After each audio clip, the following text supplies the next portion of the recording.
Buen día a todos. El problema que vamos ahora a analizar es un problema sobre el teorema de la función implícita y derivadas parciales. Es un problema un pelín teórico, pero después el resultado lo vamos a aplicar a ejercicios más concretos más adelante. Y les recuerdo, ¿no? Vamos a considerar R3, ¿no? Acá vamos a considerar R3, no Rn. No sé si les dieron el teorema de la función implícita en R3 o en muchas más variables en la teórica, pero quedémonos con R3 que nos alcanza y sobra. Y tenemos que existe una relación en R3 de la forma alfa es una constante, una función de las coordenadas x y z tal que igual a una constante. Y si f es continuamente diferenciable, eso es lo que dice el teorema, y las derivadas parciales en cierto punto, que es x e y, son no nulas, en un entorno de ese punto, z es una función, se puede despejar una función z como una función z de x y. Si tienen ganas, pónganle x0 y 0 acá, ¿no? Y ahora voy a asumir más aún, que esta función es de clase C2 en el punto, o de clase C3. Voy a asumir que es derivable en el punto y en todo un entorno del punto hasta el orden que me convenga. Lo que quiero hacer ahora es calcular, asumiendo que ustedes conocen el teorema de la función implícita, cuánto valdría la derivada de esta función z con respecto a x, la derivada de esta función z con respecto a y chequear que la derivada de esta con respecto a x de esta función de z con respecto a y es igual a la derivada con respecto a y de la derivada de z con respecto a x, ¿no? Bajo ciertas condiciones, ¿no? Si esta f satisface ciertas condiciones, ¿no? Por ejemplo, tiene derivada segunda, las derivadas segundas son continuas, etcétera, etcétera. Este es el punto que más me interesa, este punto es muy simple, de hecho, creo que ya incluso saben la respuesta. Pero quiero hacer este chequeo, ¿no? Y entonces vamos a, bueno, hagamos esta cuenta. ¿Cómo calculamos la derivada de z con respecto a x? Bueno, nosotros sabemos que en un entorno de este punto x, y, z es una función de x e y. Y si supongamos que derivamos esto con respecto a x, la derivada de una constante da 0. Entonces tenemos la derivada de f con respecto a x en x y z, más, ojo con este detalle, la derivada y no depende de x. X e y son variables independientes. ¿Ok? Acá no hay derivada de y con respecto a x ni derivada de x con respecto a y si esto está definido por una sola función. Si hubiera dos funciones, a ver, esta función intuitivamente ¿qué define en una situación bastante buena? Una especie de superficie en R3. Si hubiera otra función definiría otra superficie. Y los puntos que satisfacen las dos ecuaciones sería la intersección de dos superficies, que sería una curva, una curva en una situación más o menos razonable. Y ahí sí podría quizás decirse que y z son funciones de x. Pero como acá estamos en una superficie, porque tenemos una sola ecuación, entonces y es una variable independiente. Entonces no hacemos ninguna derivada de y con respecto a x. Pero z sí depende de x. Entonces, esto sería más la derivada de z en el punto x y z por la derivada parcial de z, parcial porque z depende de dos variables, con respecto a x. Los matemáticos no usan esta notación, pero algunos en física, en un contexto de física, les recuerdo que pueden llegar a ver que los físicos, sobre todo en el contexto cuando trabajen, tanto físicos como químicos, tengan termodinámica, se suele notar esto de esta forma, como diciendo que ustedes están tomando la derivada de z respecto a x y z depende de la variable y. Porque si no, bueno, en realidad uno podría notar esto de esta forma, o podría notar esto de esta forma, porque si no, no queda claro z de cuántas variables depende. Pero bueno, voy a borrar toda esta anotación y entiendo que ustedes ya saben de memoria que z depende de x y de y, pues está acá anotado. Bueno, y esto igual a 0, porque la derivada de una constante vale 0. De acá deducimos, pasando, restando y dividiendo, que la derivada de z con respecto a x es menos f de x dividido f de z, ¿no? Y la derivada de z con respecto a y es menos f de y dividido f de z, análogamente, ¿no? Llegamos a esta conclusión.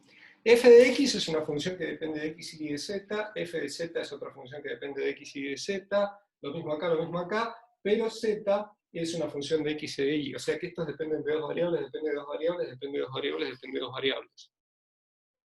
Bueno, hasta acá fácil, y creo, me imagino que ya conocen esta fórmula, está incluso en el Stuart, en el libro de Stuart. Pero ahora, con esta fórmula en mano, quiero hacer, voy a anotarla acá arriba, derivada de, entonces tenemos que derivada de z con respecto a x es menos f de x dividido f de z, y la derivada de z con respecto a y es menos f de y dividido f de z. Y necesita, obviamente acá se ve claro que uno necesita en principio que las derivadas acá no sean nulas, pues si son nulas, pueden pasar cosas acá, no en estas expresiones, pero vamos a asumir que las derivadas parciales, y las derivadas parciales segundas que vamos a calcular, aunque lo de las derivadas parciales segundas no va a ser necesario. Pero igual, si es necesario, si en el camino lo necesitamos, podemos asumir también que las derivadas parciales de segundo orden no se anulan. Lo que sí necesitamos es que existan las derivadas parciales de segundo orden. De eso estoy seguro. Si tienen que anularse o no, ahora va a salir en el camino. Pero bueno, volvamos. Ahora lo que quiero hacer es calcular la derivada de z con respecto a y con respecto a x. O sea, la derivada de esta con respecto a y. O yo espero, que sea lo mismo de calcular la derivada de esta con respecto a x, porque esas derivadas deberían dar lo mismo. Asumiendo que z, está bien. Vimos un video anteriormente en el cual, en realidad,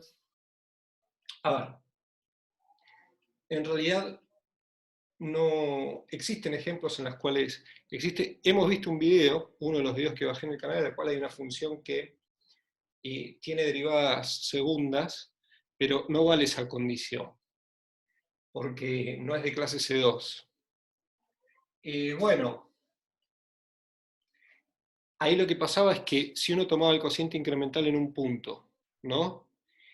Y tomaba la derivada en un punto exterior y tomaba el límite de esa derivada acercándose al punto, daba diferente. Pero vamos a asumir que estas funciones son lo suficientemente lindas como para que eso no pase. Y quiero obtener una expresión, o sea, tiene que existir una expresión tal que esto sea una identidad. Es decir, voy a asumir que esas sutilezas no ocurren y quiero ver si esto es una identidad. A ver, vamos a ver. Vamos a hacer la derivada de esto con respecto a y. Y esto nos va a dar menos f de xy dividido. A ver, voy a hacer algo, voy a cometer quizás un error y piensen a ver si está bien lo que estoy haciendo. Menos la derivada de esto con respecto a y por f, pienso con un cociente por esto sin derivar, más la derivada de 1 sobre f de z, que sería 1 sobre f de z al cuadrado, por f con un menos más, por f de x, f de z. Si esta expresión estuviera bien, entonces la derivada de z con respecto a y, con respecto a x, perdón, y con respecto a y hubiera sido lo mismo, porque estas expresiones son simétricas con respecto a x e y, donde dice x, donde dice y. Si hago la cuenta al revés me tiene que dar lo mismo, pero cambiando x con y. Entonces me quedaría menos f de y por x dividido f de z más f de x, f de y por f de z dividido f de z al cuadrado. Pero acá estamos sonados, porque este término es igual a este, siempre y cuando, ahí está, siempre y cuando esta f sea de clase C2. Por lo que vimos en un video que yo posteé. Es decir, si las funciones no son de clase C2, no tiene por qué darse la igualdad que la derivada de x primero con respecto a x y después con respecto a y, o primero con respecto a y y con respecto a x, son lo mismo. Pero si la función es de clase C2, sí. Entonces, asumamos que, por eso le estoy metiendo hipótesis, asumamos que f es C2. Y este término con este coinciden. Pero fíjense que este con este no coincide, porque acá dice f de x y acá dice f de y. Y f de x y f de y no, no tienen por qué ser iguales. Claro, lo que pasa es que nos comimos algo acá, por eso lo hice intencionalmente para que ustedes tengan cuidado con ese detalle. No se olviden que f depende de y, porque depende explícitamente de y. A ver, f de x depende de x, de y ojo, y depende de z, la cual depende de x de y. No sé si se ve bien lo que estoy anotando acá, pero dicho a grosso modo, si uno quiere derivar esto con respecto a y, tiene que hacer la derivada con respecto a y, y la derivada con respecto a z, por la derivada de z con respecto a y, usando regla de la cadena. Y acá me comí ese paso, a propósito. Entonces, vamos a hacer ahora la cuenta bien. Entonces, borremos. Vamos a asumir de nuevo que la función es de clase C2, es decir, tiene derivadas parciales hasta orden 2 y esas derivadas son continuas. Pero hagamos bien esta derivada, que nos comimos algo. A ver, partamos de... Bueno, creo que voy a llegar con el pizarrón, así que lo voy a empezar a hacer de acá. La derivada con respecto a y, de la derivada de z con respecto a x, a ver, espérenme. Voy a anotarme esta derivada, esta segunda derivada me la voy a anotar acá arriba. Derivada de z con respecto a y es igual a menos f de y sobre f de x. Y voy a entonces seguir con el pizarrón por acá, para este lado. ¿Sí? Y la segunda derivada me la anoté acá arriba, para tener pizarrón. Entonces, derivada con respecto a y, derivada de z con respecto a x, me da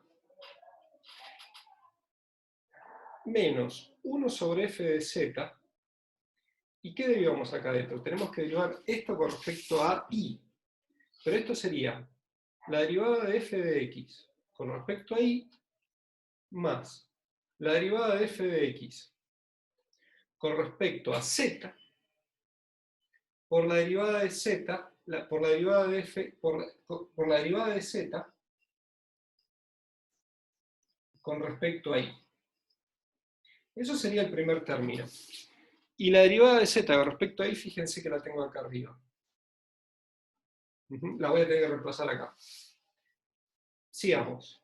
Más f de x sin derivar, o sea, menos, perdón, f de x sin derivar por la derivada de 1 sobre f de z con respecto a y, que esto me daría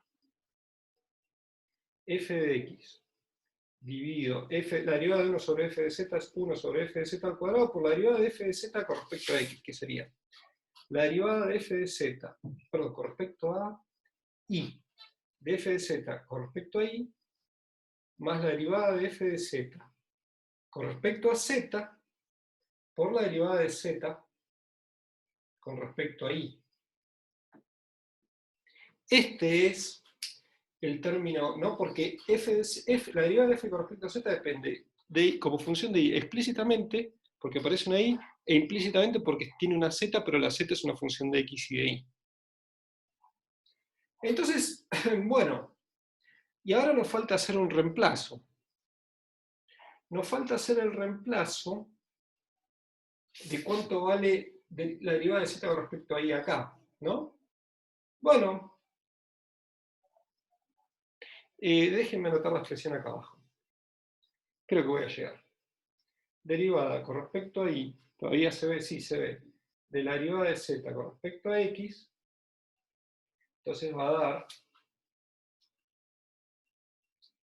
menos 1 sobre f de z por f de xy, y la derivada de z con respecto a y es menos f de y dividido f de x, menos fi dividido fx, fz, acá me confundí, esto es un fz, dividido fz por f de zz. Esto sería perdón, cualquier cosa, f de xz. Este es el primer término. Y el segundo término me da f de x dividido f de z al cuadrado por f de zi menos, ¿no? A ver, esperen. Está bien lo que puse, ¿no? Sí, menos f de zz por f de y dividido f de z. Entonces, esta sería la expresión que obtuvimos para la derivada de y con respecto a z. La derivada con respecto a y con respecto a x de z. ¿No? Y esta expresión es correcta, ¿no? Sí, es correcta. Ahora bien, quiero ver si esta expresión cumple la propiedad de que si yo cambio x por y, da la otra derivada. Y eso es fácil, porque fíjense, por un segundo no voy a necesitar demasiadas fórmulas. Es decir, x e y son nombres.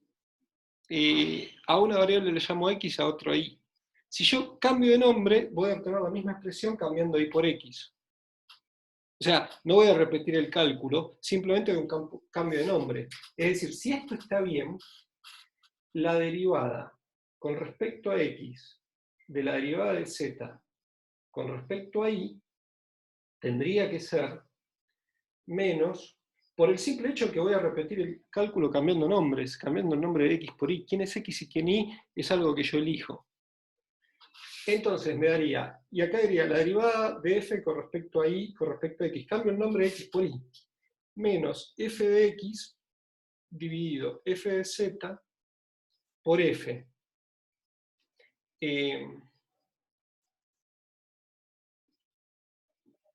Sí, f y por z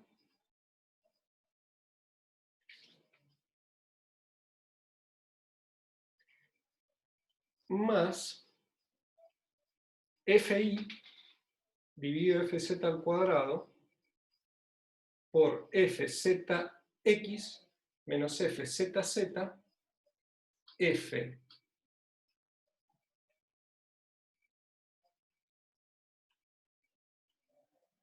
x dividido acá f de z. ¿No? Esto sería la otra derivada si hubiera repetido el cálculo. Y veamos si se van, si esto es igual a esto. ¿Es esto igual a esto? Este primer término, que lo voy a llamar 1, es igual a este término que es 1, asumiendo que S2, es decir, si la función S2, estas derivadas, conmutan. Bien, esto me dio bien. Después, f de x por f de y dividido f de z al cubo, que sería este término. Y este término son iguales, porque este tiene f de y por f de x, este último, y este tiene f de x por f de y, pero dan lo mismo. F de x, o sea, este cuarto término y este, ¿no?, multiplicados adecuadamente, o sea, este sería el segundo, este con este coinciden, porque me da y por x, pero acá me da x por y, el denominador es f de z al cubo y f de z por f de z. Dio lindo. estos dos se fueron. Ahora veamos qué pasan con este. FIXZ, FIXZ, f de z al cuadrado, f de z al cuadrado. Este término, como es de clase C2 la función, f de zx es lo mismo de f de xz. Entonces, este sería el tercer término, que es igual a este. Lo anoto, ¿no? Multipliquen adecuadamente por lo que está fuera del paréntesis. Y acá tengo, y es positivo, y acá tengo un más, y acá tengo un menos con menos más, f de x por f de iz dividido fz al cuadrado, y acá tengo f de x por f de iz, porque es f de z y f de iz es lo mismo por ser C2, dividido f de z al cuadrado. Listo. Este cuarto término es igual a este cuarto término. Entonces, claramente, hay una coincidencia, ¿no? Este se muere con este es igual a este, y este es igual a este, y este es igual a este. Entonces, podemos confiar en esta expresión que acabamos de obtener, porque, bueno, porque tiene, a ver, bueno, porque cumple esta relación, que es lo que uno esperaba si la f es de clase C2, ¿no? Es decir, sí, es una expresión entonces que obtuvimos confiable. Confiable porque cumple la condición que tenía que cumplir. Bueno, entonces acabamos de obtener esta expresión y ahora en videos que siguen vamos a aplicarla. Bueno, paremos por ahora y ahora después seguimos.